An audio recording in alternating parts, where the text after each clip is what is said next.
Everyone in the bank turned their heads when the billionaire laughed. It wasn't a small laugh. It was the kind that echoed off the marble walls like he owned the whole building. And maybe he did. But what he didn't know, what no one in that room expected, was that in exactly 3 minutes, his smile would disappear, his voice would crack, and the entire branch would fall silent, all because of the quiet janitor waiting behind him in line, holding an old phone with a cracked screen, just trying to check his balance. The morning rush at Crescent National Bank always felt like a parade of confidence, business suits, designer perfumes, polished shoes clicking on polished floors. To most people, it was just another errand. To Ethan Carter, the janitor who cleaned the bank every morning before sunrise, stepping inside during customer hours felt like walking into a world that constantly reminded him he didn't belong. His name tag was faded, his shoes were worn, and the smell of detergent still clung to him. But today, he didn't have a choice. His landlord had given him 48 hours to pay what he owed.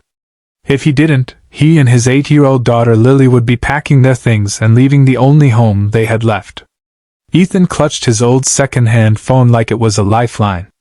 The screen flickered every few seconds, but it was the only way he could check whether his paycheck had finally landed. Lily had been sick for weeks, and every spare dollar had gone to medicine, bus fare, and groceries he tried to make stretch further than they could. He tried not to think about the bills stacked on the table, half opened, all demanding money he didn't have. Today had to be different. Today something needed to change. Ahead of him stood Alexander Grant, the billionaire tech investor everyone recognized from magazines, billboards, and television. Sharp jawline, expensive suit, perfectly styled hair. Cameras loved him. Investors worshipped him. He was the kind of man who walked into a room and made people straighten their backs.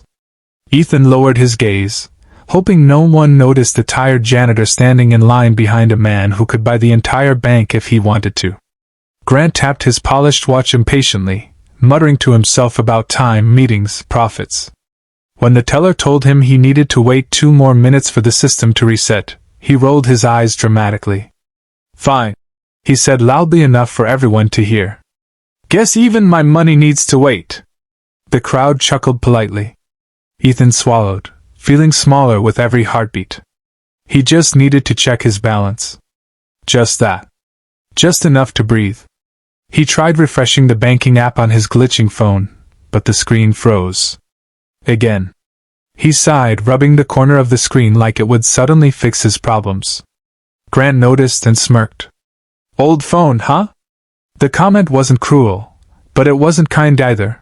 It was the kind of remark people made when they didn't understand the weight of someone else's life. The teller finally called Grant forward. Ethan exhaled with relief. 1 more minute. 1 more step. 1 more hope. But then it happened. Grant burst into loud laughter. "I just want to check my balance," he told the teller dramatically. "Not by the whole bank." More laughter. More eyes turning. More reminders of worlds Ethan wasn't part of. But when Grant turned slightly and saw Ethan still struggling with his phone, he raised an eyebrow. "You too? Checking your massive fortune?" The crowd chuckled. Ethan forced a small smile. "Just hoping I have enough." That answer quieted the laughter a bit. Something about the way he said it, soft, tired, honest, made a few people shift uncomfortably. Grant shrugged. "Well, it's simple. You click here." And before Ethan could react, Grant reached out, tapping Ethan's phone screen. The screen refreshed. The banking app reloaded. And in one accidental swipe, Grant opened Ethan's account. Then everything stopped. Grant froze. The teller froze. Even the people in line leaned slightly forward without meaning to. Because staring back at Grant from the glowing cracked screen was a balance so low it didn't even make sense.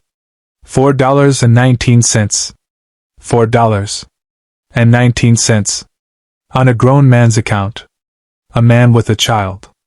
A man who cleaned floors at dawn while the rest of the world slept. Grant's smirk vanished. His breath caught slightly, not out of judgment, but out of something deeper, something unfamiliar. Silence settled over the bank. Ethan felt his throat tighten. His ears burned with humiliation. I didn't ask you to. I'm sorry, Grant said quickly. And he meant it. His voice softened in a way no one expected. Ethan grabbed the phone gently but firmly, stepping back. It's fine. But his eyes glistened, betraying him. No one in that bank knew what to say. And that was the moment, right there, when everything in both of their lives began to shift. Grant couldn't shake the image of that cracked screen, that impossible number, that quiet shame on Ethan's face. The billionaire who spent millions on things he didn't need suddenly found himself following the janitor outside, as if something inside him refused to let the moment end there. Ethan walked quickly, head down, trying to hide the sting in his eyes. This wasn't the first time life had humiliated him in public, but it was the first time he felt truly exposed. He didn't blame Grant. It wasn't his fault. But that didn't erase the weight of the world pressing down on Ethan's shoulders. He thought about Lily waiting at home with her coloring books and half-eaten cereal. He thought about the pink eviction notice. He thought about how much he had failed her, despite giving everything he had. Ethan! Grant called. Ethan stopped. People usually didn't remember his name. They barely remembered he existed.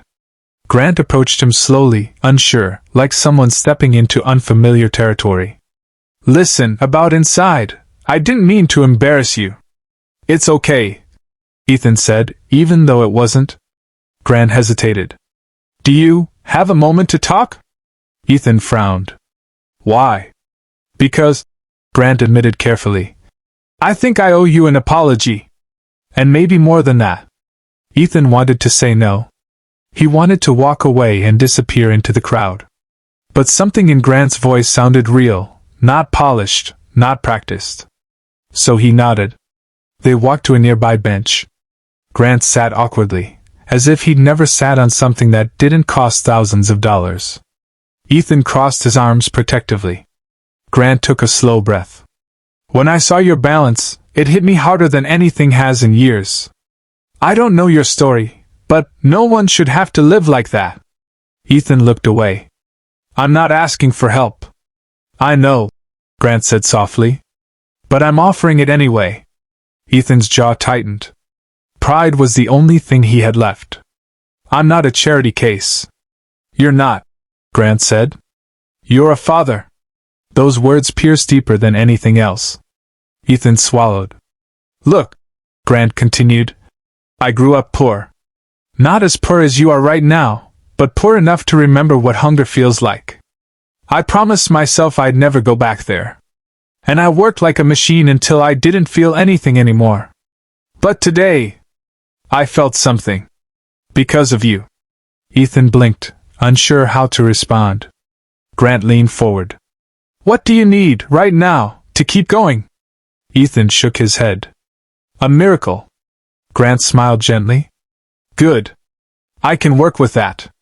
And right there, he made a decision. He invited Ethan to tell him everything. About Lily, about the rent, about the night shifts, about the dreams he once had before life buried them. Grant listened, really listened, the way no one ever had. And for the first time in years, Ethan felt like someone actually saw him. By the time their conversation ended, Grant stood up and held out his hand. Ethan, come work for me. Not as a janitor. As a supervisor in our facilities team. Full benefits. Triple your salary. And we'll talk about something bigger after you settle in. Ethan froze. Why me? Because, Grant said, you're exactly the kind of person this world overlooks, and exactly the kind of person I want to see rise. Ethan felt his chest tighten, not with fear this time, but with something he hadn't felt in years. Hope. As they shook hands, the story began to spread online. Someone had recorded the moment in the bank. Millions watched it. And for once, people weren't laughing at a janitor. They were inspired by him.